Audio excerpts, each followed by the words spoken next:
तो फ्रेंड आप लोग ए स्टेट के अगर एग्ज़ाम देने वाले हैं तो ये वीडियो आप लोग को देख कर ही जाना है, क्योंकि आप लोग को टीचिंग ऑफ आर्ट से PYQ लेकर उपस्थित है। देखिए PYQ से 2 या 3 प्रश्न आप लोग को हूबहू मिल रहा है, इसको आप लोग को अच्छी तरह से देख लेना है और इस वीडियो को भी शेयर जरूर कर देना है। तो शुरू है आज का वीडियो, बहुत ही छोटा और अच्छा आप लोग पीछे वीडियो लेकर उपस्थित है, तो इसको आप लोग को पूरा जरूर देख लेना है। शुरू है आज का वीडियो। तो पहला प्रश्न आप लोग के बीच है, शिक्षण है, शिक्षण क्या है? तो शिक्षण शिक्षार्थियों की आवश्यकता के ध्यान में रखकर शिक्षण जो तैयार किया जाता है वो शिक्षण कहा जाता है। बहुत ही शॉर्ट और सटीक आज आप लोग को आंसर मिलेगा। तो इसका आंसर जो होगा ऑप्शन ए, शिक्षार्थी की आवश्यकता पर ध्यान देना। नेक्स्ट क्वेश्चन है, शिक्षण पर आश्रित चर कौन है? शिक्षण पर कौन शिक्षण ग्रहण करता है? आश्रित चर यानी ग्रहण करना, तो कौन शिक्षण ग्रहण करता है? तो आंसर हो जाएगा शिक्षार्थी। शिक्षार्थी आश्रित चर होता है। गति संवेदी शिक्षण क्या है? देखिए शिक्षण आप लोग समझ गए हैं कि शिक्षण यानी टीचिंग, तो गति संवेदी जो है वो शारीरिक अधिगम है। गति संवेदी शारीरिक अधिगम है। शिक्षार्थी के समग्र विकास पर बल देता है। शिक्षार्थी के समग्र विकास पर बल देता है। आंसर होगा शिक्षार्थी केंद्रित शिक्षण जो है वो समग्र विकास पर बल देता है। तो शिक्षार्थी केंद्रित शिक्षण। ब्लूम वर्गीकरण के नए संस्करण में संश्लेषण का प्रतिस्थापन किया गया है। देखिए ब्लूम से एक क्वेश्चन आप लोग को एग्जाम में देखने को मिल रहा है। ब्लूम वर्गीकरण के नए संस्करण में संश्लेषण का प्रतिस्थापन किया गया है। तो देखिए यहाँ पर संश्लेषण का प्रतिस्थापन निर्माण से किया गया है। बेहतर अधिगम सुनकर होता है, यह दृष्टिकोण है। बेहतर अधिगम सुनकर होता है, यह दृष्टिकोण जो है वो व्याख्यान विधि से होता है। सुनना यानी व्याख्या करना यानी सुनना। निगमन विधि का दृष्टिकोण किस ओर होता है? निगमन विधि का दृष्टिकोण जो होता है सामान्य से विशिष्ट की ओर निगमन विधि का दृष्टिकोण होता है।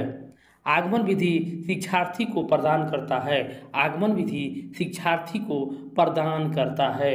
प्रासंगिक सामग्री आगमन विधि शिक्षार्थी को प्रदान करता है। पाठ्य योजना के जनक कौन हैं?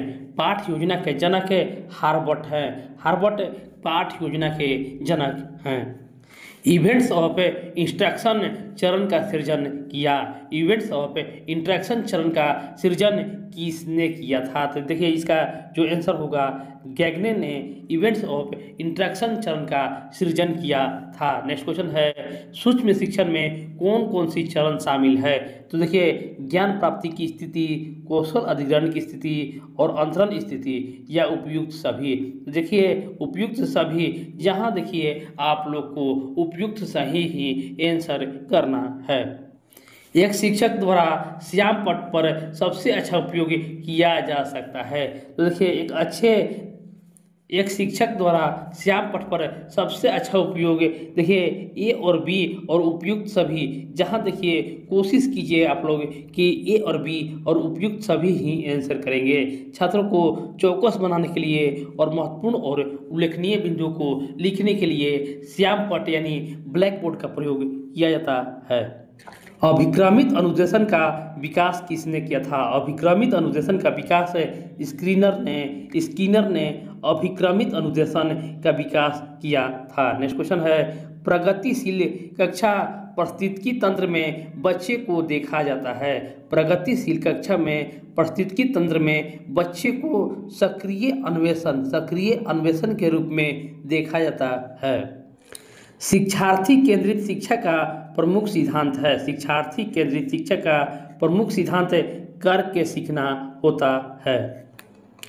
पाठ्य पुस्तक का उद्देश्य होनी चाहिए। पाठ्य पुस्तक का उद्देश्य किसी विशेष विषय में पाठ्यक्रम के शिक्षण और सीखने का मार्गदर्शन करना पाठ्य पुस्तक का उद्देश्य होना चाहिए। नेक्स्ट क्वेश्चन है, विश्वविद्यालय का पुस्तकालय बजट पारित किया जाता है। विश्वविद्यालय का पुस्तकालय बजट पारित किया जाता है। आंसर होगा कार्यकारी परिषद के द्वारा विश्वविद्यालय का पुस्तकालय बजट पारित किया जाता है।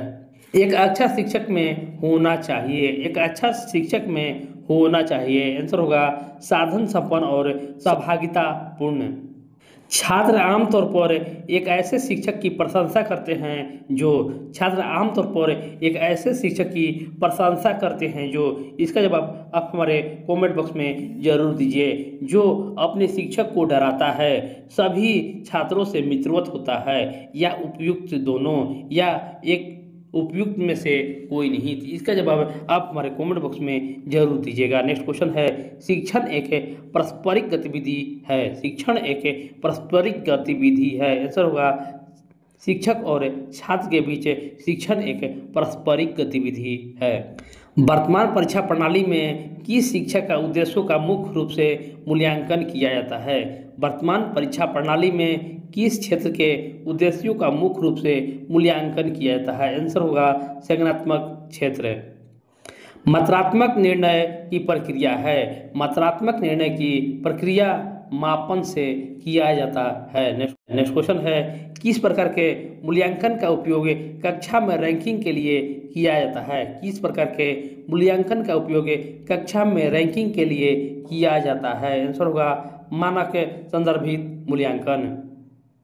निम्नलिखित में से कौन पाठ्यचर्या विकास का भाग नहीं है। कौन जो है वो पाठ्यचर्या विकास का भाग नहीं है। तो शिक्षकों का चयन जो है वो पाठ्यचर्या विकास का भाग नहीं है। इसका जो भाग है उद्देश्य का चयन, विषय के चयन और गतिविधि का चयन। किसी विषय को प्रसंग को विशिष्ट समय में पूरा करने की एक रूपरेखा है। देखिए, किसी विषय के प्रसंग को विशिष्ट समय में पूरा करने की एक रूपरेखा है, इसको पाठ्यक्रम कहा जाता है। नेक्स्ट क्वेश्चन है, निम्नांकित में से शिक्षा का कौन सा औपचारिक अभिकरण मनुष्य के जीवन में प्रबल होता है। निम्नलिखित में से कौन शिक्षा का औपचारिक अभिकरण मनुष्य के जीवन में प्रबल होता है। तो मनुष्य के जीवन में विद्यालय जो है वो प्रबल होता है। संविधान के किस अनुच्छेद में शिक्षा को मौलिक अधिकार का दर्जा मिला हुआ है। शिक्षा को मौलिक अधिकार का दर्जा 21 के ए में मिला हुआ है। बच्चों को अधिगम के लिए सबसे आवश्यक कारक क्या है। बच्चों को अधिगम के लिए सबसे आवश्यक कारक जो है बच्चों की तत्परता है। बच्चों की तत्परता है। नेक्स्ट क्वेश्चन है, टेलीकॉन्फ्रेंसिंग क्या है। टेलीकॉन्फ्रेंसिंग क्या है। तो टेलीकॉन्फ्रेंसिंग जो है दो तरफा प्रसारण प्रणाली टेलीकॉन्फ्रेंसिंग है। शिक्षकों के लिए श्याम पट पर लिखने के सही तरीका क्या होता है। शिक्षक के लिए श्याम पट पर लिखने का सही तरीका क्या होता है। आंसर होगा महत्वपूर्ण बिंदुओं को लिखना शिक्षकों के लिए श्याम पट पर लिखने का सही तरीका है। तो फ्रेंड, इसको आप लोग को लाइक जरूर कर देना है, शेयर करना है और चैनल को भी सब्सक्राइब कर लेना है। तो मिलते हैं नेक्स्ट वीडियो में। धन्यवाद।